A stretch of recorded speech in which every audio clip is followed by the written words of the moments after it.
नमस्कार मित्रांनो, मागच्या लेक्चरमध्ये आपण इन्फ्रारेड स्पेक्ट्रोस्कोपीचे काही एक्झाम्पल्स बघितलेले आहेत. त्याच सिरीजमध्ये आपण अजून काही एक्झाम्पल्स आज डिस्कशन करणार आहोत. ठीक आहे, बघा पहिला एक्झाम्पल आपण बघतो. आता मित्रांनो, फळ्यावर एक मॉलिक्युलर फॉर्म्युला दिसतोय आणि त्या मॉलिक्युलर फॉर्म्युल्याला जे आयर ॲब्सॉर्प्शन स्पीक मिळाले आहेत ते दिलेले आहे. मॉलिक्युलर फॉर्म्युला काय दिलेला आहे?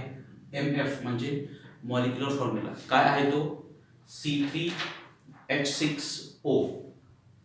हा मॉलिक्युलर फॉर्म्युला असलेला जो कंपाऊंड आहे त्याच्या आयर ॲब्सॉर्प्शन कुठे मिळत आहे? एक 1725ला सिग्नल मिळतोय, इतर सिग्नल 2720 आणि 2820 पर सेंटीमीटरला मिळत आहेत. मग असा डेटा अवेलेबल आपल्याकडे आहे. या डेटाच्या अवेलेबिलिटीनुसार या डेटाचं इंटरप्रिटेशन करून आपल्याला या कंपाऊंडचं स्ट्रक्चर काढायचं आहे. ठीक आहे मित्रांनो, स्ट्रक्चर शोधण्या अगोदर दिलेलं कंपाऊंड सॅच्युरेटेड आहे की अनसॅच्युरेटेड आहे हे तपासणं सगळ्यात महत्त्वाचं आहे. म्हणून अशा प्रकारचे जे एक्झाम्पल्स असतात त्याच्यात पहिली स्टेप असते determination of site of अनसॅच्युरेशन.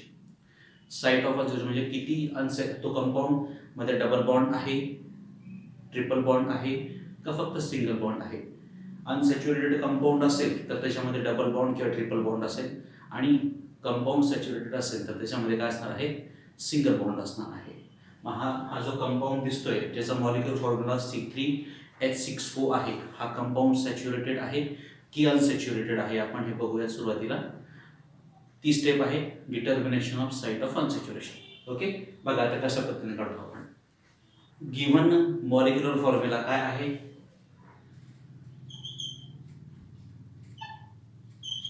C3H6O. ठीक आहे, आता आपल्याला रिवाइज्ड मॉलिक्युलर फॉर्म्युला काढायचा आहे. कुठला? आपल्याला काय काढायचं आहे? Revised molecular formula. हा रिवाइज्ड मॉलिक्युलर फॉर्म्युला काढण्यासाठी एक सूत्र आहे, एक फॉर्म्युला आहे. तो फॉर्म्युला काय आहे? CnH2n+2. याच्या मदतीने आपण काय करणार आहोत? Revised molecular formula. मित्रांनो, हा N काय दाखवतो? वेअर N म्हणजे काय मित्रांनो? Number of carbon atom. दिलेल्या फॉर्म्युलामध्ये नंबर ऑफ कार्बन ॲटम. मग आता याच्यामध्ये किती कार्बन ॲटम्स दिलेले आहेत? 3. म्हणून N ची व्हॅल्यू काय येणार या ठिकाणी? 3.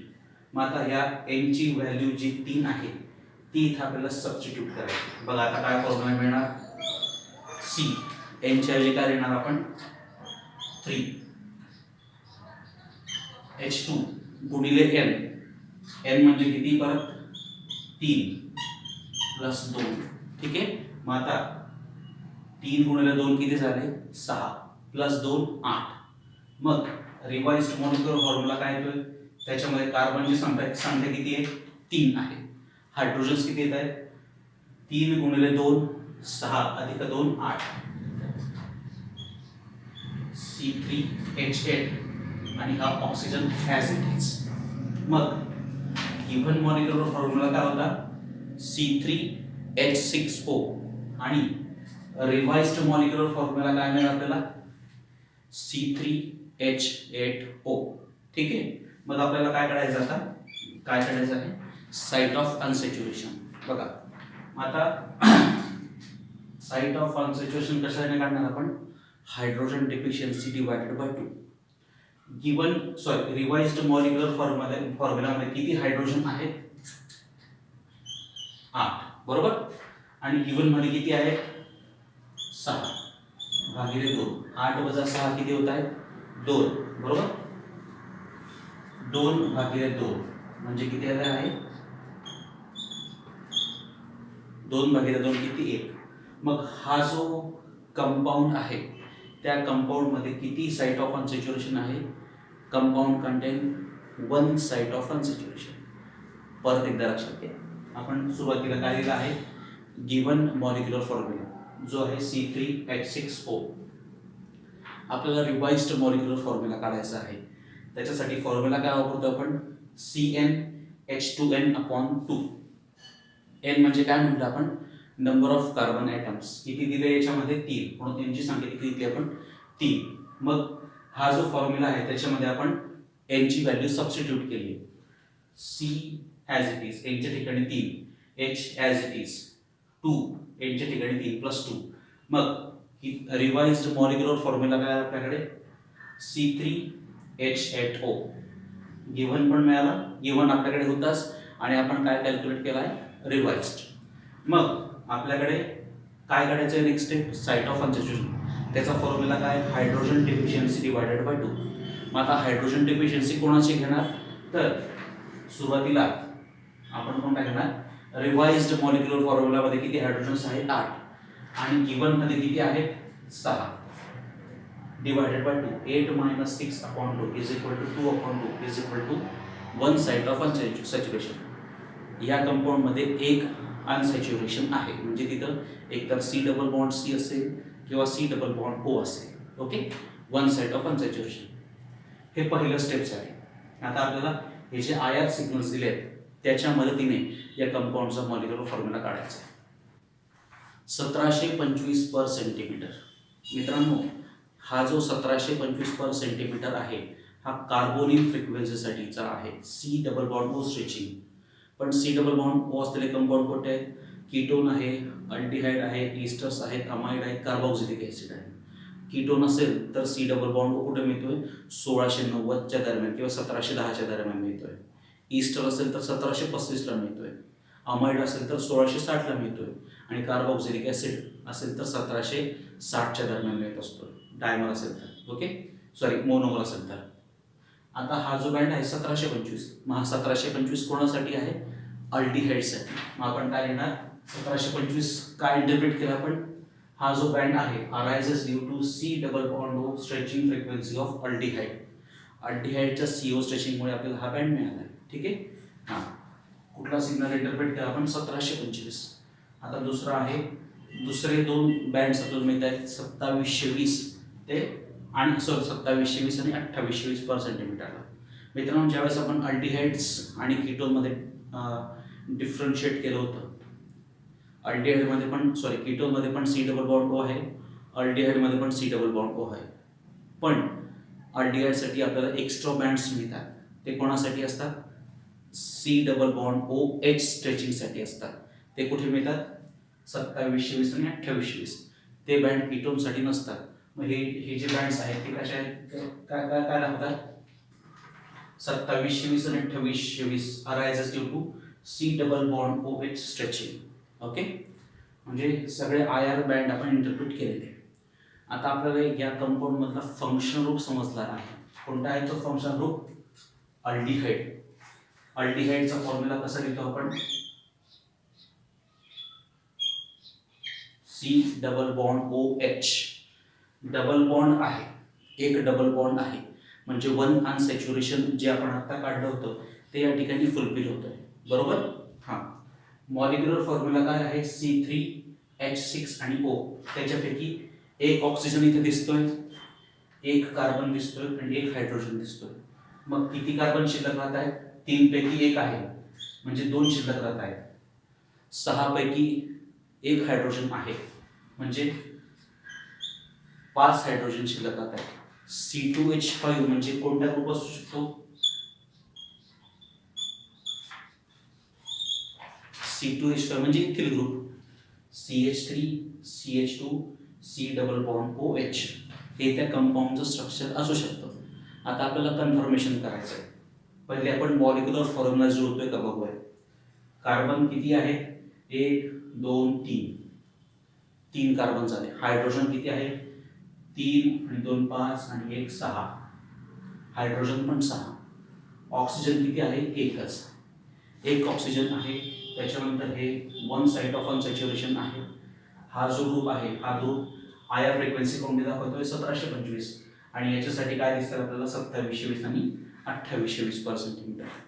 म्हणून या कंपाऊंडचं स्ट्रक्चर कुठलं आहे CH3 CH2 C double bond OH प्रोपॅनल 1 प्रोपॅनल किंवा प्रोपॅनल आपण म्हणू शकतो. ठीक आहे हा झाला पहिला IRचा एक पहिलं एक्झाम्पल. पुढचं एक्झाम्पल बघूया. नेक्स्ट एक्झाम्पल आपण बघतोय त्याचा मॉलिक्युलर फॉर्म्युला आहे C4H6 आणि हा जो C4H6 असलेला कंपाऊंड आहे त्याच्या आयर ऍब्सॉर्प्शन बँड आपल्याला मिळत आहे. एक बँड 2200 ला मिळतो आणि दुसरा जो बँड आहे तो 3300 पर सेंटीमीटर मिळतोय. या माहितीच्या आधारे आपल्याला या कंपाऊंडचं स्ट्रक्चर शोधायचं आहे. पहिली स्टेप काय करणार आपण, determination of site of unsaturation. Site of unsaturation साठी आपण पहिल्यांदा काय म्हणणार,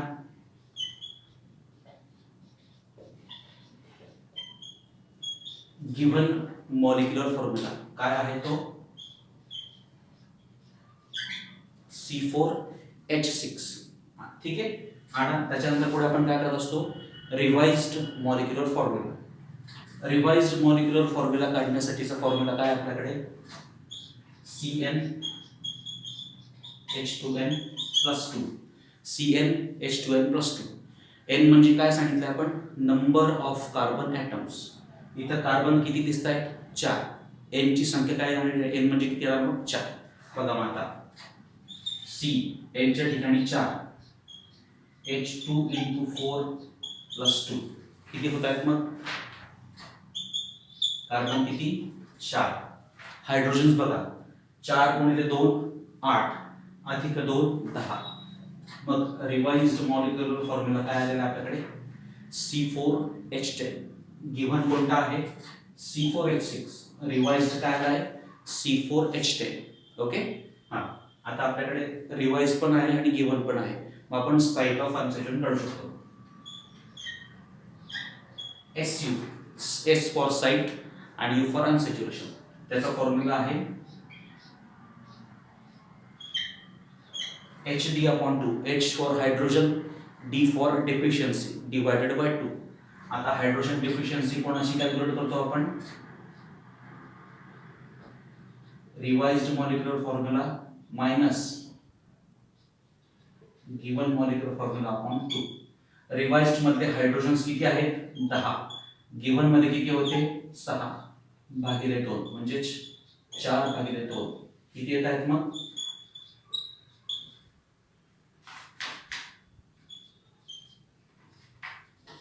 किती येत आहेत 2 साइड्स ऑफ अनसॅच्युरेशन. ओके. हा, सुरुवातीला काय बघितलं आपण, गिवन फॉर्म्युला बघितला, CnH2n+2 च्या मदतीने रिवाइज्ड फॉर्म्युला काढला आणि साइट ऑफ अनसॅच्युरेशन कसं काढलंय, हायड्रोजन डेफिशियन्सी अपॉन 2 म्हणजे रिवाइज्ड मॉलिक्युलर फॉर्म्युला मध्ये हायड्रोजन किती आहे 10, गिवन मध्ये किती आहे 6. 10 - 6 4 आणि भागिले 2, 2/4 किती येत आहे, 2 साइड्स ऑफ अनसॅच्युरेशन या कंपाऊंड मध्ये येत आहे. ओके. आता पहिला आयर बँड कुठे आहे, पहिला आयर ऍब्सॉर्प्शन पीक आपल्याला मिळतोय 2200 पर सेंटीमीटर. मित्रांनो हा 2200 पर सेंटीमीटर जो 2100 ते 2300 हे जे रिजन आहे याला आपण ट्रिपल बॉन्ड रिजन म्हणतो. काय म्हणतो, ट्रिपल बॉन्ड. इथे जे सिग्नल्स मिळतात ते एकतर C�ट्रिपल-बॉन्ड C मुळे असतात किंवा C�ट्रिपल-बॉन्ड M मुळे असतात. आता हा जो 2200 पर सेंटीमीटर जो सिग्नल मिळाला आहे 2200 per centimetre, it indicates the presence of C triple bond C group or it arises due to C triple bond C stretching vibrations. Okay. हा 2200 बँड कोणामुळे आहे, C�ट्रिपल-बॉन्ड C मुळे. ओके. हा, अजून एक बँड आपल्याला मिळतो आहे 3300. मित्रांनो आपण अल्काइन्सचा अभ्यास करत असताना टर्मिनल आणि नॉन टर्मिनल अल्काइन याच्याबद्दल डिस्कशन केलं होतं. टर्मिनल म्हणजे शेवटी ज्यावेळेस ट्रिपल बॉन्ड असतो तो जो अल्काइन आहे त्याला आपण टर्मिनल अल्काइन म्हणतो आणि कंपाऊंडच्या मध्य पोर्शनमध्ये जेव्हा ट्रिपल बॉन्ड असतो त्यावेळेस त्याला नॉन टर्मिनल म्हणतो. टर्मिनल अल्काइन्स साठी एक स्पेसिफिक बँड आपल्याला एक्स्ट्रा मिळतो, तो बँड आहे 3300 पर सेंटीमीटर. हा कशामुळे आहे 3300 पर सेंटीमीटर, कशासाठी आहे, arises due to triple bond CH stretching. म्हणजे हा जो अल्काइन आहे हा टर्मिनल अल्काइन आहे, म्हणजे C�ट्रिपल-बॉन्ड CH हा टर्मिनलला आहे, मध्यभागी नाही. ठीक आहे.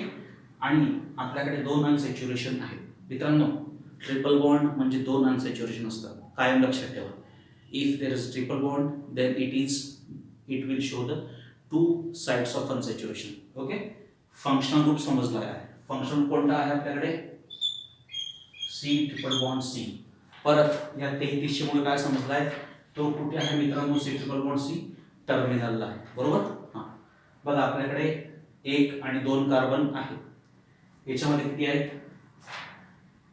जीवन मध्ये किती आहेत? 4. 4 पैकी 2 आहेत म्हणजे किती शिल्लक राहिले? 2 शिल्लक राहिले. हायड्रोजन्स किती आहेत? याच्यात 6. इथे किती आढळतोय? 1 म्हणजे किती शिल्लक राहिले? 5. C2H5 म्हणजे परत कुठला कंपाऊंड असणार आहे तो? CH3 CH2 C triple bond CH. आता एकदा आपण हे स्ट्रक्चर आपल्याला मिळालं. बघा कार्बन्स किती आहेत? 4. 1 2 3 आणि 4. 4 कार्बन दिसत आहेत. हायड्रोजन्स 3 आणि 2 5 आणि 1 6 हायड्रोजन्स दिसत आहेत. म्हणजे C4H6 इथं मॅच झालेलं आहे. 2 साइड ऑफ अनसॅच्युरेशन म्हणजे C triple bond C. 2 sides of unsaturation दिसत आहेत.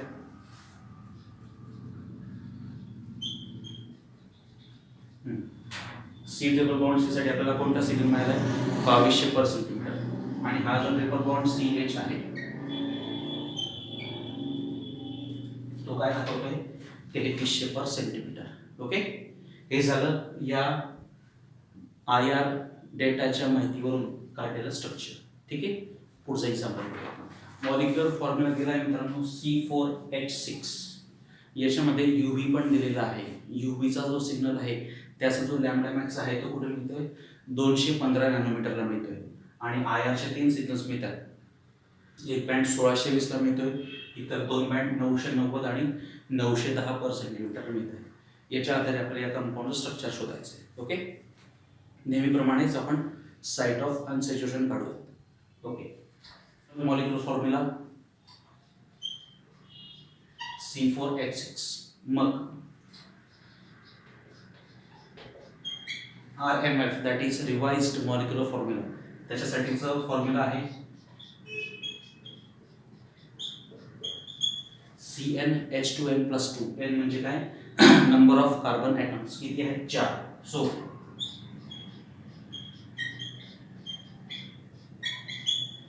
C4H2 × 4+2 काय आहे? रिवाइज मॉलिक्युलर फॉर्म्युला C4 4 2 8 आणि 2 10 C4H10. हा काय आहे आपल्याकडे? Revised molecular formula. ओके. मग साइट ऑफ अनसॅच्युरेशन काय आहे? Hydrogen deficiency upon 2. Hydrogen deficiency आपण कोणामध्ये बघत असतो?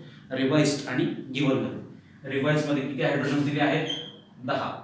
गिवन मध्ये किती आहेत? 6 भागिले 2 म्हणजेच 4 भागिले 2 इज इक्वल टू किती अनसॅच्युरेशन आहे? 2 साइड्स ऑफ अनसॅच्युरेशन. 2 अनसॅच्युरेशन आहेत. ओके. आता IR 1620 आता 1620 हा जो बँड आहे मित्रांनो, हा बँड कोणासाठी मिळतो? इट अरायझेस ड्यू टू 1620 चा सिग्नल कोणामुळे मिळतोय? Arises due to C double bond C stretching of alkyne.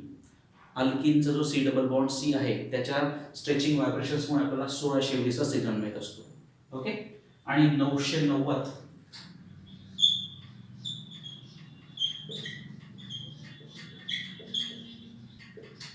990 आणि 910 हे काय दाखवत आहे? Terminal alkyne. मित्रांनो हे IRच्या गडबडीमध्ये आपण UV कडे आपलं थोडं दुर्लक्ष झालं. लॅम्बडा मॅक्स कुठे मिळतोय? 215 नॅनोमीटरला.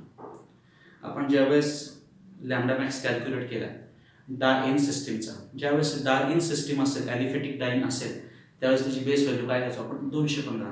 मग इथं पण 215चा बेस व्हॅल्यू मिळते. म्हणजे हा काय इंडिकेट करतो? Presence of aliphatic diene. Diene म्हणजे किती double bond? 2 double bond. Okay. मग इथं एक डबल बॉन्ड असेल तर एक साइट ऑफ अनसॅच्युरेशन आणि 2 असेल तर किती? 2. इथे किती दिसत आहेत? 2 साइट ऑफ अनसॅच्युरेशन आहे. मग आपल्याकडे C डबल बॉन्ड C हा आहे ते कसे असणार आहे? टर्मिनल असणार आहे. म्हणजे C डबल बॉन्ड C पुढे अशा पद्धतीचे ते असणार आहे डाय-इन. मग आपल्याला 1 2 3 4 4 कार्बन तर मिळाले. कार्बन किती आहेत? 4. आपल्याला काय अटॅच करायचं? तर हायड्रोजन. इथे किती येणार? CH2. इथं हा H. 2 3 4 आणि 2 6. हायड्रोजन 6. 1 2 3 4. कार्बन 4. 4 कार्बन झाले.